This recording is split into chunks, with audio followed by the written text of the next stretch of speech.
Gloire à Dieu, gloire à Dieu, gloire à Dieu. Shalom, shalom, chers frères et sœurs. Que Dieu vous bénisse, que sa grâce soit sur vous. Bienvenue dans cette nouvelle vidéo. Si vous n'êtes pas encore abonné, abonnez-vous à notre chaîne YouTube pour ne pas manquer nos enseignements ou encore sur notre page Facebook Christ TV 7. Alors, nos fidèles abonnés, je vous salue. Que la paix du Seigneur soit avec vous. Alors, dans cette nouvelle vidéo, nous allons parler du combat spirituel. Du combat spirituel.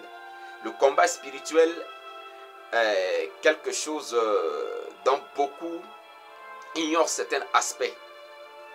Et quand vous ignorez certains aspects du combat spirituel, il va être difficile de vaincre dans le combat spirituel. Alléluia. C'est très important de comprendre tout ce qui est autour du combat spirituel. C'est dommage de remarquer certains faits. J'ai eu à fréquenter des assemblées chrétiennes au sein duquel quand tu entres ou quand on va commencer à prier le Seigneur, j'entends souvent les gens dire « Nous allons aller au combat. Alors pour cela, nous devons porter les armures. » Et les gens vont commencer à prier, je mets le casque du salut, je mets le bouclier de la foi, je mets la cuirasse de justice, je mets la ceinture de vérité, et etc. Ils prient comme ça, et après ils commencent à prier pour invoquer le feu, pour combattre l'ennemi. Bien-aimés dans le Seigneur, ce n'est pas ça le combat spirituel. Supportez que je le dise, ce n'est pas le combat spirituel. Ce n'est pas le combat spirituel. Et si vous ne savez pas ce que c'est que le combat spirituel, si vous ne savez pas mener le combat spirituel, l'ennemi va avoir la victoire sur vous. Il est très important, en tant que des enfants de Dieu, que nous puissions comprendre ce que c'est que le vrai sens du combat spirituel. C'est pourquoi je prie que le Saint-Esprit nous aide, que le Saint-Esprit nous éclaire dans cette vidéo à comprendre le combat spirituel. Et par la grâce de Dieu, dans la prochaine vidéo, nous parlerons des armes pour vaincre dans le combat spirituel. Nous allons lire deux versets. Le premier verset que nous allons lire se trouve dans Galates. Galates chapitre 5. C'est un verset qui est connu. Excusez-moi. Galates le chapitre 5. À partir de verset 16, où il est écrit. Je dis donc, marchez selon l'esprit, et vous n'accomplirez pas les désirs de la chair. Verset 17. Car la chair a des désirs contraires à ceux de l'esprit, et l'esprit en a de contraires à ceux de la chair. Ils sont opposés entre eux, afin que vous ne fassiez point ce que vous voudriez. 18. Si vous êtes conduits par l'esprit, vous n'êtes point sous la loi. Que le Seigneur bénisse sa parole. Le deuxième texte se trouve dans Éphésiens le chapitre 6. Éphésiens le chapitre 6. À partir du verset 10, il est écrit « Au reste, fortifiez-vous dans le Seigneur, et par sa force toute puissante, 11, revêtez-vous de toutes les armes de Dieu afin de pouvoir tenir ferme contre les ruses du diable. » Verset 12. « Car nous n'avons pas à lutter contre la chair et le sang, mais contre les dominations, contre les autorités, contre les princes de ce monde des ténèbres, contre les esprits méchants dans les lieux célestes. » Que le Seigneur bénisse sa parole. Bien-aimés dans le Seigneur, à travers ces deux versets, nous pouvons comprendre le combat spirituel. Le combat spirituel, nous avons deux fronts sur lesquels nous combattons. Et ce n'est pas un combat physique où il y a un adversaire devant nous, où on doit fermer les poings et puis donner des coups. Des coups de poing, des coups de pied, et etc. Des coups de tête, et etc. il ne s'agit pas de ce combat. C'est un combat qui passe à l'intérieur de l'homme, qui passe dans notre quotidien.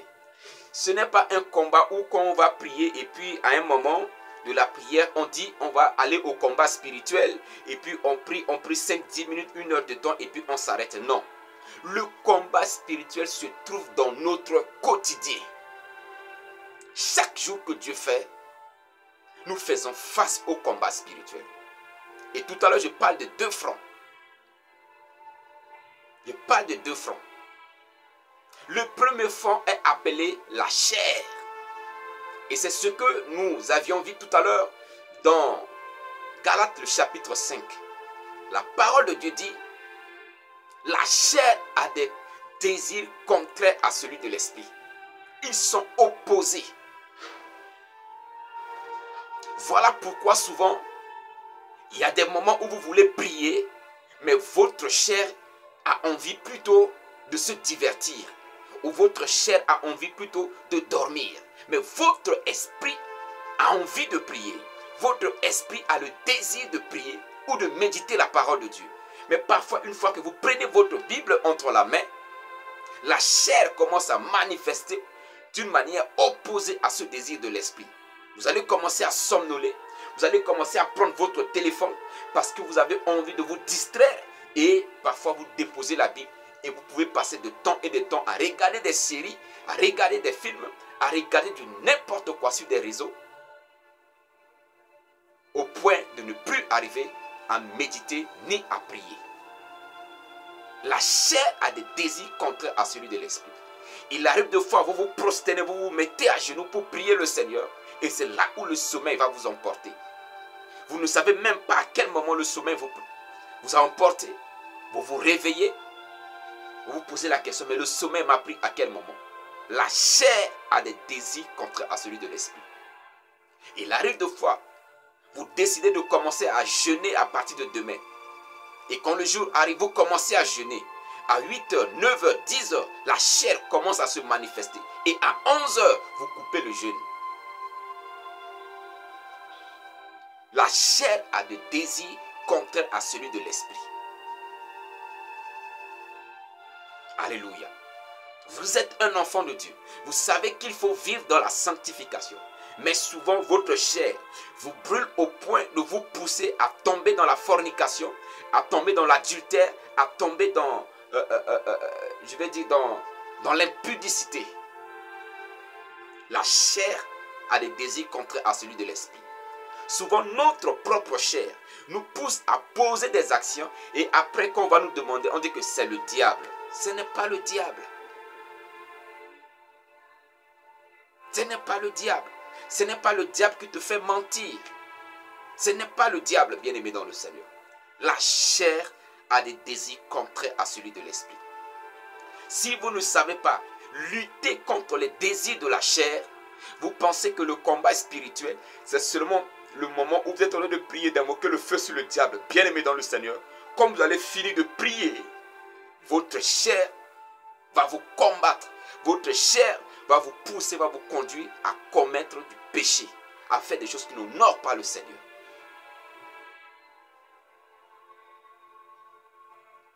Alléluia.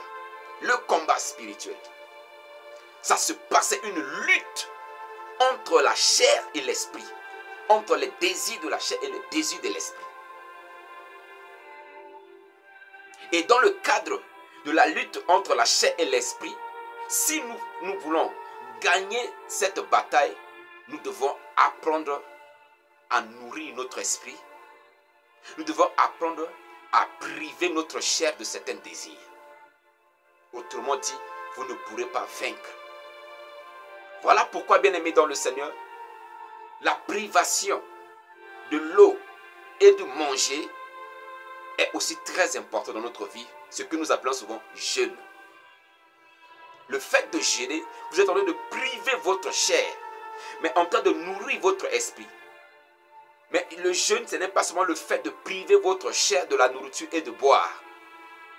Mais pendant que vous êtes en train de priver votre chair de la nourriture et des boissons, en même temps, vous devez nourrir votre esprit à travers la méditation de la parole de Dieu et la prière.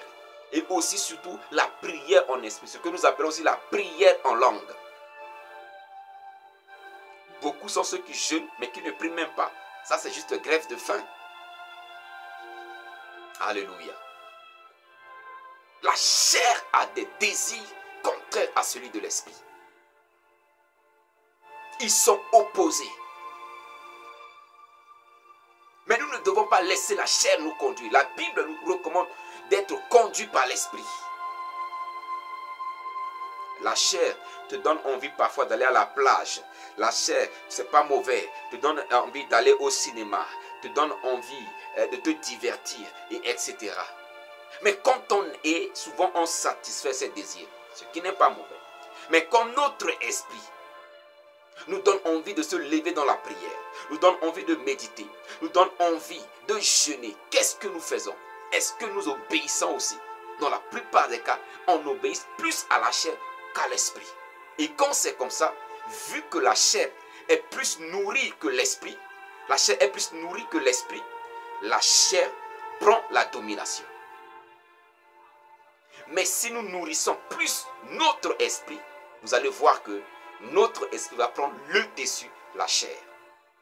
Donc pour vaincre dans cette bataille entre les désirs charnels et les désirs de l'esprit, nous devons apprendre à nourrir plus notre esprit.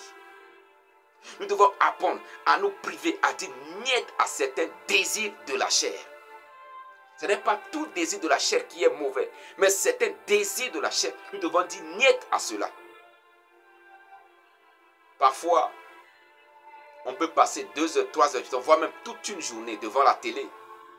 Mais combien de temps vous passez dans la présence de Dieu bien-aimé?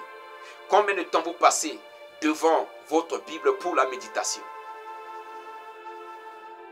Combien de temps? On ne donne pas assez de temps à notre esprit de se cultiver, de se nourrir pour grandir. Voilà pourquoi notre esprit est faible.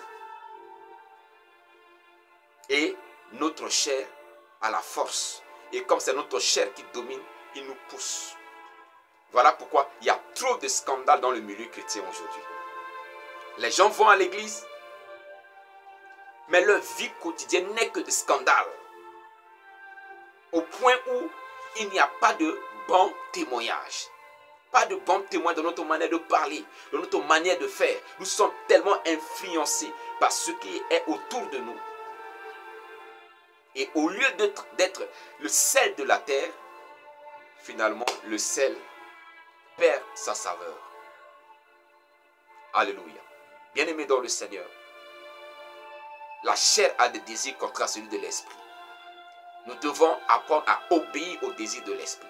Nous devons apprendre à nourrir notre esprit par la prière, par les jeûnes, par la méditation de la parole de Dieu. Nous devons apprendre à être fermes, parfois fermes devant certains désirs de la chair. La chair nous pousse parfois à faire certaines choses, mais nous devons être fermes pour dire non.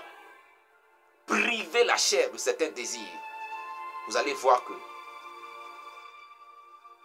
la chair va s'affaiblir, la chair va perdre son pouvoir de domination et l'esprit va prendre le contrôle en tant qu'autorité, celui qui domine.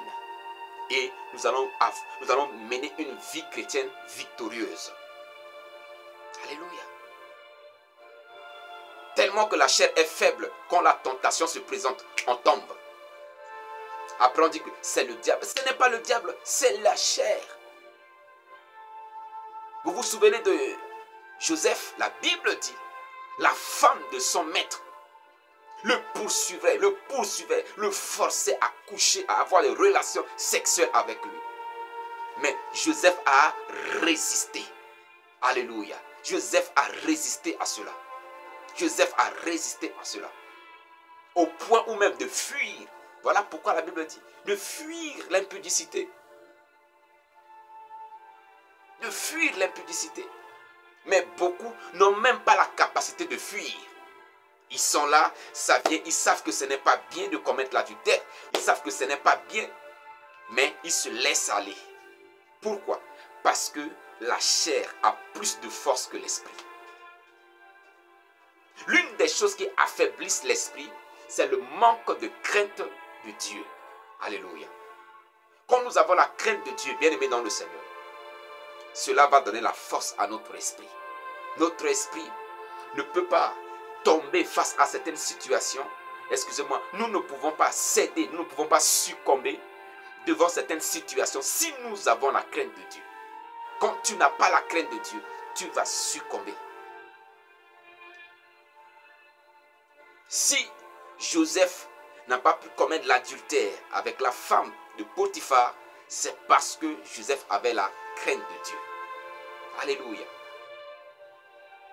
Nous devons prier pour que le Saint-Esprit suscite en nous la crainte de Dieu. Voilà pourquoi il est important d'apprendre à prier en esprit. À demander à l'Esprit de Dieu de nous aider à porter en nous ce qu'on appelle les fruits de l'Esprit. Les chrétiens passent leur temps à prier pour recevoir de l'argent, pour recevoir des bénédictions matérielles. Ils passent leur temps à invoquer le feu sur le diable. Mais ils ne passent pas le temps à prier pour que le Saint-Esprit fasse son œuvre en nous. Pour que le Saint-Esprit nous équipe. Pour que le Saint-Esprit donne la force de résister face aux luttes, face aux tentations, face aux attaques de l'ennemi. Et quand les attaques se présentent, on succombe. Bien-aimés dans le Seigneur, apprenons à nourrir notre esprit. Apprenons à passer du temps dans la présence de Dieu, à demander la force du Saint-Esprit. La Bible dit, quand le Saint-Esprit vient, il devient un avec notre esprit. Alléluia. Il y a tellement de choses à dire. Et je prie que le Saint-Esprit nous aide à comprendre le profondeur de ce message. Nous allons voir le deuxième front, selon Éphésiens chapitre 6, où la Bible dit quoi? Nous n'avons pas à lutter contre la chair ni le sang, mais contre les principautés, contre les esprits méchants, contre les princes du royaume des ténèbres. Ce sont des démons. La Bible cite les catégories des démons auxquels nous faisons face. Si vous ne comprenez pas ça, vous allez vivre dans la rancune, vous allez vivre dans la haine, vous allez vivre dans la colère. Parce que la Bible dit, nous n'avons pas à lutter contre le sang ni la chair. C'est-à-dire, parfois, il y a des êtres humains qui font des choses qui nous énervent, qui nous choquent, qui nous blessent. Mais en réalité, ce n'est pas ces êtres humains. Quand on parle de sang et la chair, ce ne sont pas ces êtres humains. Mais c'est l'esprit qui les habite. Ça peut être un esprit méchant. Ça peut être la principauté. Ça peut être un prince du royaume des ténèbres qui habite la personne et qui vient nous persécuter, qui vient nous attaquer, qui vient nous provoquer. Et quand vous comprenez cela, bien-aimé dans le Seigneur, vous pouvez vous lever dans la prière pour lier l'esprit qui habite la personne. Mais si vous ne comprenez pas, vous allez commencer à vous fâcher. Vous allez commencer à vous énerver. Vous allez commencer à garder rancune envers cette personne qui vous a blessé. Le combat spirituel. Voilà le vrai sens du combat spirituel, bien-aimé dans le Seigneur. Voilà le vrai sens du combat spirituel. Un autre centre de combat spirituel, c'est ce qui se passe dans la tête. Il y a des mauvaises pensées qui viennent de gauche à droite. Mais souvent nous luttons pour rejeter ces mauvaises pensées. C'est une lutte, c'est un combat que nous menons.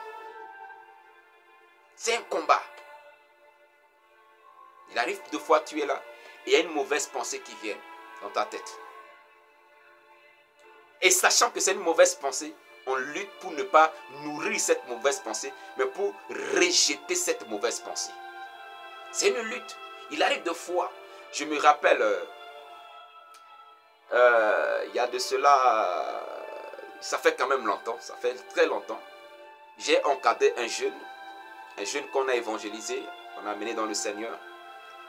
Et on a encadré ce jeune sur ses débuts. Ce frère a eu à me dire, il ne comprend pas, ça dit qu'il n'arrive pas à prier. Je lui ai dit pourquoi. Il dit, quand il ferme les yeux pour prier, c'est des mauvaises images qui viennent. Parfois, ses copines avec qui il a eu à faire certaines choses, parfois c'est l'image de ces choses qu'elle a eu à faire dans le passé, c'est ça qui vient. Je lui ai dit, c'est ça qu'on appelle le combat spirituel. Ce n'est pas parce que ça vient comme ça que toi aussi tu vas arrêter de prier. Mais quand ça vient comme ça, toi aussi commence à prier contre ces mauvaises pensées. Dis, je rejette ces mauvaises pensées au nom de Jésus. Je rejette ces mauvaises pensées au nom de Jésus. Parce que c'est une lutte. L'ennemi ne veut pas que tu sois disposé pour prier le Seigneur. Voilà pourquoi il te lance, il projette ces mauvaises pensées. Il te projette ces mauvaises pensées. Mais c'est à toi de faire quoi? De rejeter cela. De rejeter cela. Si tu ne sais pas rejeter cela en esprit même, dans ta pensée même, mais prie. Comme Jésus pouvait dire à Pierre, arrière de moi Satan. Commence à dire, arrière de moi Satan. Je rejette ces mauvaises pensées.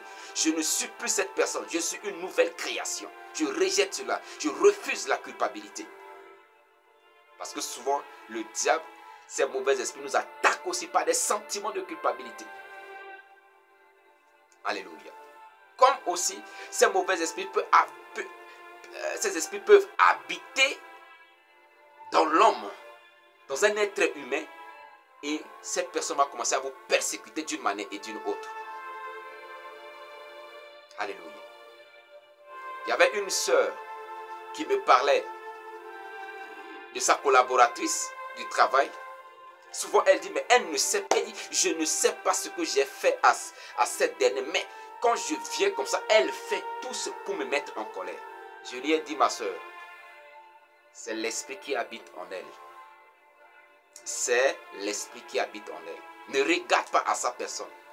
Mais dans ta prière, prie pour lier l'esprit qui habite en elle, qui la pousse à te provoquer d'une manière et d'une autre. Alléluia. Bien-aimé, voilà le sens de combat spirituel. Il est bien vrai qu'il y a ce moment où nous nous levons dans la prière pour prier contre les attaques de l'ennemi, oui. Mais après cela, notre vie, c'est un combat. Quand tu vas sortir, tu es un homme, tu vas sortir. Tu vas voir une femme qui va passer devant toi, qui a porté des habits sexy et qui marche d'une certaine manière. Ça va attirer tes regards. Mais est-ce que tu vas rester là en train de regarder, excusez-moi le terme, ses fesses pour la convoiter et autres? Il y a des femmes aujourd'hui qui s'habillent et qui laissent même leurs seins au dehors. Quand tu vas voir ça, tu vas rester là en train de contempler ça. Parce que ce sont des personnes possédées, bien-aimées dans le Seigneur. Mais est-ce que nous allons rester là en train de regarder et contempler cela? Ou bien nous allons nous détourner? À partir de ce moment, tu vas quoi? Tu vas prier pour invoquer le feu sur la personne? Non! Tu ne dois pas invoquer le feu sur lui. Mais tu dois faire quoi? Tu dois te détourner. Tu dois te détourner. Voilà pourquoi je dis, il y a des gens, quand tu les vois dans l'église, en train de prier, faire soi-disant le combat spirituel, invoquer le feu, mais quand ils sortent au dehors, les esprits méchants sont là et les attendent. Les esprits méchants vont venir maintenant pour les tenter à travers la sexualité, à travers certaines choses, et beaucoup tombent dedans. Beaucoup tombent dedans. Alléluia. Ce n'est pas pour rien que l'apôtre Paul dit à Timothée de mener le bon combat de la foi. La foi chrétienne nous oblige à dire non à certaines choses. Et c'est ça le combat de la foi. Au nom de ma foi en Jésus-Christ, je ne dois pas me permettre de faire certaines choses. La chose se présente devant moi, mais je refuse, je lutte pour ne pas commettre. Et c'est un combat au-dedans de moi. Je lutte.